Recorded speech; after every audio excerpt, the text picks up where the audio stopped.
carregando o cheiro forte de madeira recém-cortada, misturado à poeira quente do chão ressecado. O sol queima sem piedade.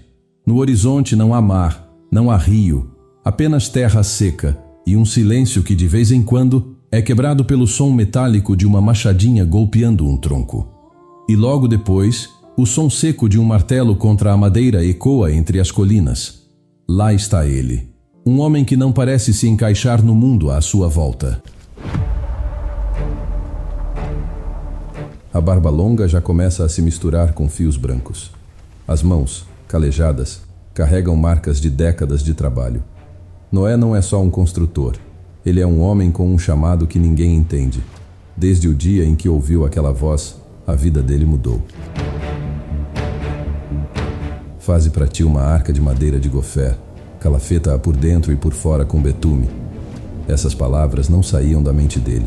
Não eram sugestões, eram ordens, e vinham de um lugar que ele sabia que não podia ignorar. No primeiro dia de trabalho, cortou apenas algumas árvores. O machado descia e subia num ritmo lento, e cada golpe parecia carregar um peso espiritual.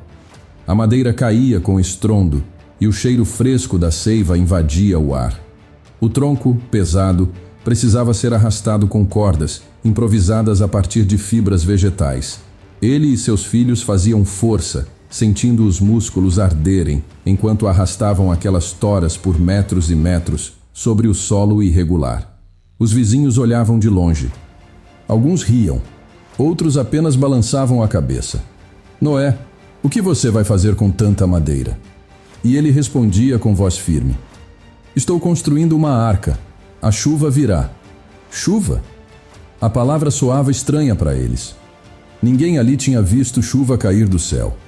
O mundo era regado por umidade que subia da terra. A ideia de água despencando das nuvens parecia um delírio. Com o passar dos anos, as toras empilhadas começaram a tomar forma.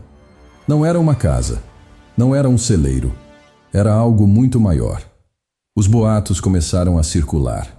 Ele enlouqueceu. Está desperdiçando a vida. Abandonou tudo para seguir uma voz que só ele ouviu. As crianças da vila passavam correndo e zombavam, batendo pedaços de pau no chão para imitar o som dos martelos. Noé continuava. Ele sabia que cada medida importava. O comprimento, 300 côvados. A largura, 50 côvados. A altura, 30 côvados. Uma estrutura imensa, maior do que qualquer embarcação que o mundo já tinha visto, erguendo-se no meio de um vale seco. Não havia estaleiro, não havia porto, mas havia fé. O trabalho era exaustivo. As paredes externas eram erguidas com tábuas encaixadas manualmente, fixadas com cavilhas de madeira. Não existiam pregos de ferro como conhecemos, e cada junta precisava ser vedada com betume, preparado com cuidado para impedir qualquer vazamento. O cheiro do betume fervendo era forte, quase sufocante, mas necessário. Décadas se passaram. Os filhos de Noé agora eram homens robustos que carregavam madeira nos ombros. Suas esposas ajudavam a preparar comida, a buscar água, a cuidar dos detalhes. A cada ano, o progresso era visível, mas o céu permanecia limpo. Algumas noites, quando todos dormiam, Noé ficava sentado olhando para a enorme estrutura, iluminada pela luz da lua. E às vezes, a dúvida tentava sussurrar: e se eu estiver errado? E se nada disso acontecer? Mas logo ele se lembrava da voz, clara como no primeiro dia. Era impossível ignorá-la. E então, um dia, sem aviso, algo estranho começou a acontecer. Animais. Primeiro, alguns pássaros diferentes começaram a pousar perto da arca. Depois, um par de cervos apareceu, caminhando lado a lado. Leões vieram, tigres, elefantes. Répteis se arrastavam lentamente. Ninguém entendia. Eles vinham de todas as direções, em silêncio, como se obedecessem a uma ordem invisível. Não havia ataques, não havia medo, apenas obediência. Os zombadores começaram a ficar inquietos. O que está acontecendo? Alguns chegaram mais perto da arca, tentando entender. Outros simplesmente recuaram, assustados com a cena. E então, o primeiro trovão.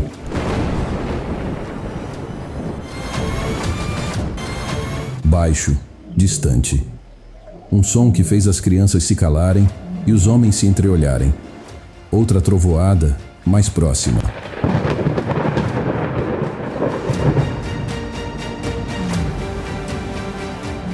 As nuvens, densas e pesadas, começaram a cobrir o céu. E a primeira gota caiu no rosto de Noé. Ele olhou para cima, fechou os olhos e sabia. A chuva começou fina, mas rapidamente se transformou em uma cortina pesada de água.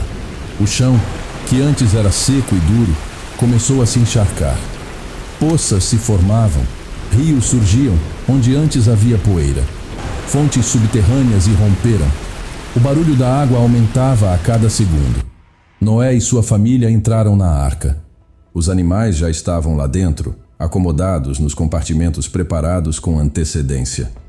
Do lado de fora, vozes começaram a gritar.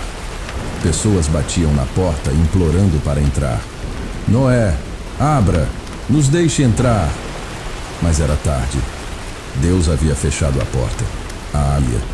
As colinas começaram a desaparecer. E aquele navio, que por décadas foi motivo de piada, agora era a única esperança. Mas só para aqueles que tinham crido a tempo. A história da construção da arca não é apenas sobre madeira, betume e medidas exatas.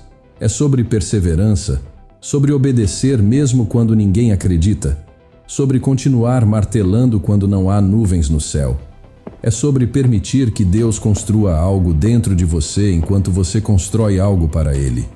Talvez hoje você esteja como Noé, construindo algo que ninguém entende, sendo chamado de louco, vendo o tempo passar sem sinais de que a promessa vai se cumprir. Mas lembre-se, quando a chuva vier, será tarde para começar. Continue martelando, continue obedecendo. A voz que falou com Noé ainda fala. E quando tudo desabar, você vai entender que valeu a pena cada golpe, cada zombaria, cada noite de dúvida vencida pela fé. Se essa história falou com você, é porque ela precisava chegar até aqui. Curta, compartilhe e se inscreva, porque há coisas que Deus ainda vai revelar e você não vai querer perder.